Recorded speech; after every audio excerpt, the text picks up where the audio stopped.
play against PSG, and a side called, it was PSG against Arsenal and Arsenal versus Leicester City. Remember, in those two teams, all matches, he never really went ahead to make any changes. But this time around, Arteta has been forced to make those changes, and I think the rotation was worth it and it was really called for. Remember, we are powered by Mono Gadgets, dealers in brand new phones and brand new laptops, and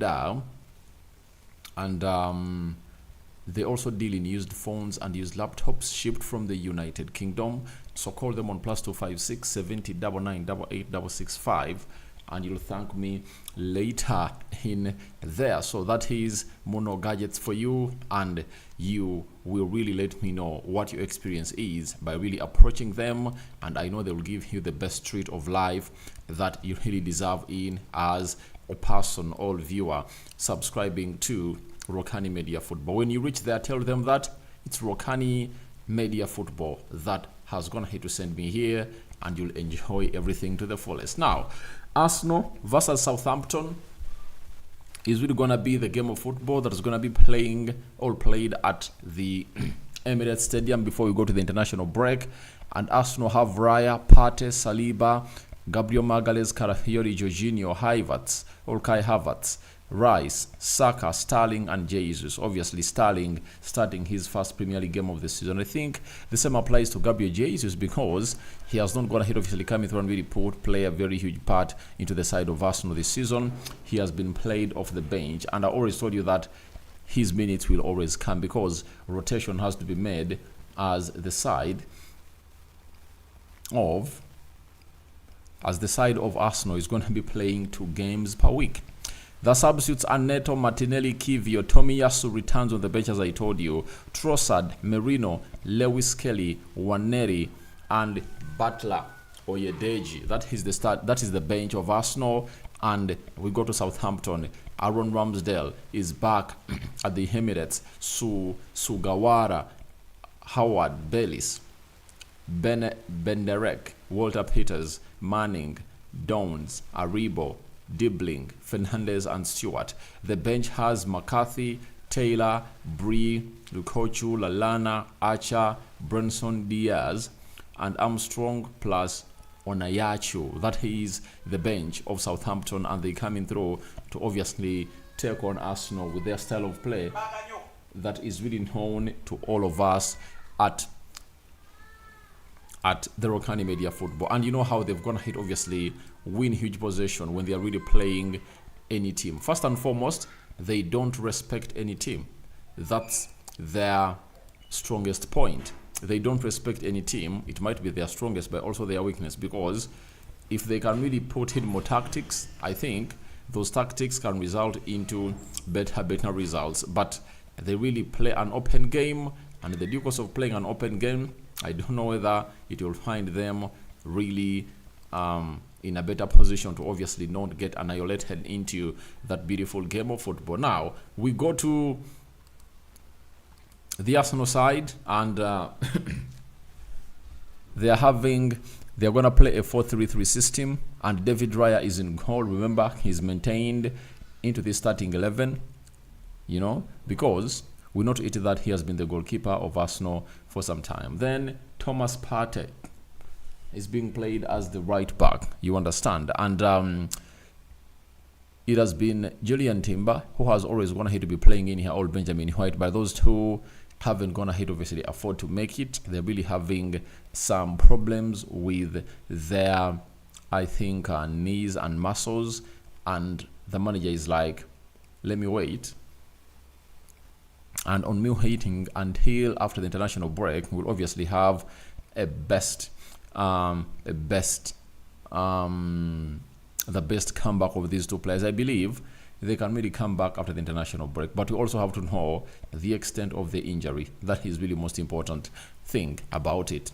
We have to know what the injuries are like, because if you don't know what injury a player is going to hit obviously have, how do you come out and obviously know his duration? And no one has come out and obviously told us exactly what is really happening there. Then Carafiori has maintained his left back spot when he's really playing for Arsenal. Ever since he started against Man City, he has been playing every game. He started against Man City. He started against Bolton in the Carabao Cup. He had to start against Leicester City. He played against PSG, and this is his 5th start in a row. And that is a player known as Carafiori. You get? That is a player known as Ricardo Carafiori. In the central defense, there comes William Saliba and Gabriel Magalhaes. They've also gone ahead to maintain their spots into this side because they know to it that it is not always gonna come easy. Obviously, play side on Southampton, the manager is like, I have to go with my best centre-back pairing as I head into the international break. Obviously, collect those 3 points and add them to the 14 to make them 17. Jorginho, as I predicted into the match preview, has showed up to obviously play as the CDM into this whole system that is really going to be facing the side of Southampton. And the manager has gone ahead to obviously bring him on, and then Havertz plus Kai Havertz and Rice are really being played into the midfield. And you know to it well that last season they almost played most of the games with that midfield, not until the manager was like, let me try Kai Havertz lead the line, as Gabriel Jesus had gone ahead obviously injure himself, get injured, and that really went ahead to work well for Kai Havertz. And ever since then, Kai Havertz is the number 9 for the side of Arsenal. But today, Gabriel Jesus starts as number 9 for Arsenal. Raheem Sterling goes ahead to play as a left forward, and then Saka maintains his position into the mix. Now, when you look at that team, obviously I can really tell you the changes that he has gone ahead to make. Partey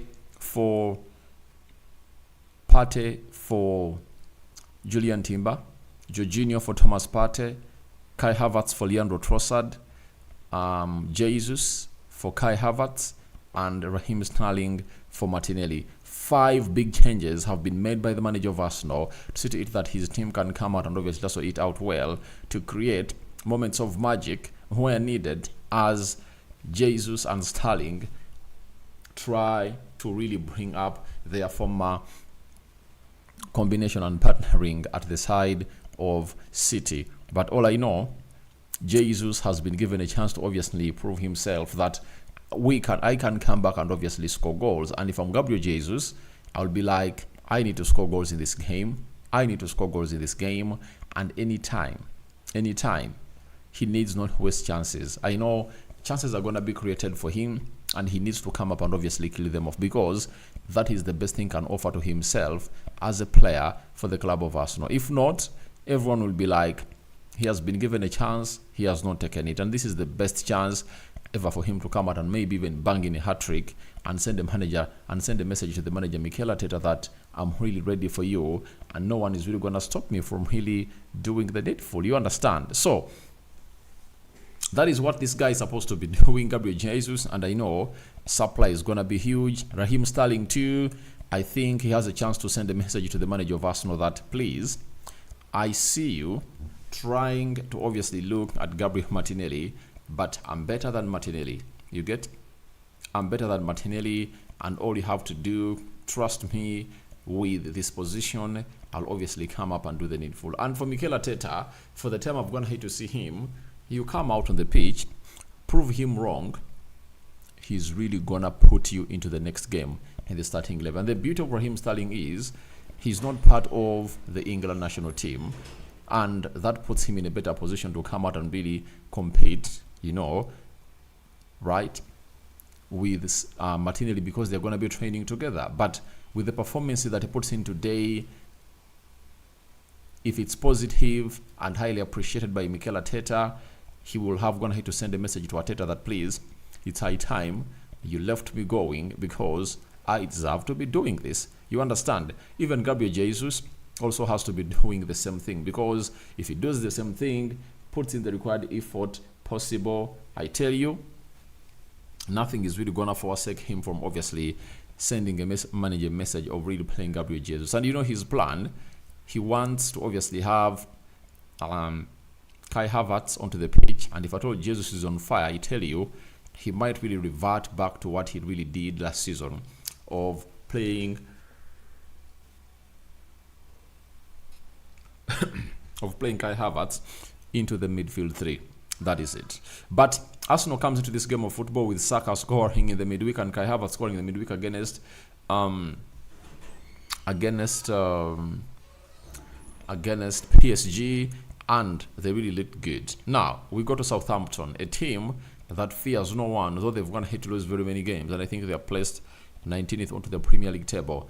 Ramsdale in goal. He comes back to play at Arsenal, and he's like, this is the right time for me to obviously revenge and really show you that I'm really good. No one doubts how good he is, but I think Arteta's decision to bring in a goalkeeper known as David Raya has gonna hit obviously pay huge dividends than that of really selling Ramsdale. So the system that Ramsdale is going to be played in is a 3-4-2-1, and is starting in goal, and that is the usual system that Southampton has going to hit obviously be playing with. Now, 3-man central defense.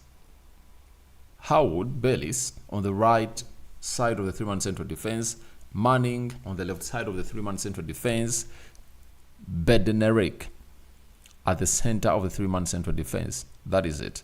Now, we go to the double pivot. They're really having Aribo and Dones. Then Sugwara is being played as a right wing back. Then Kyle Walker-Peters is being played as a right wing back, meaning there's going to be tussling it out with Bukayo Saka, and you're waiting to see what the results are really going to be. Dibling is going to be played as a right central attacking midfielder. M. Fernandez is going to be played as a left attacking midfielder, and Stewart is going to be leading the line. And it shows you how compact they're really going to be into that midfield. For the side of Southampton, it shows you that they are not going to spread this game wide. You get? They want to obviously act centrally and launch all the attacks centrally, and Arsenal must obviously get a plan for that style of attack, and we're waiting to see how they're really going to be putting in a required shift altogether for this beautiful game of football. We are having 8 minutes into this beautiful game of football of Arsenal, but it's not only Arsenal that is really playing, but even Man City is playing Fulham, Brentford is playing Wolves, West Ham is hosting Ipswich, Leicester City is hosting Bournemouth, right? And you're going to be closing the match day today with Everton playing against Newcastle. Those are the fixtures that have gone ahead obviously be scheduled for today, and that has been something good for the teams that are really taking part into the mix. I really want to obviously see what Arteta really had to say before we jet into this beautiful game of football, but obviously it's gonna be a highly contested game. Let no one sell highs to you. That's gonna be an easy game.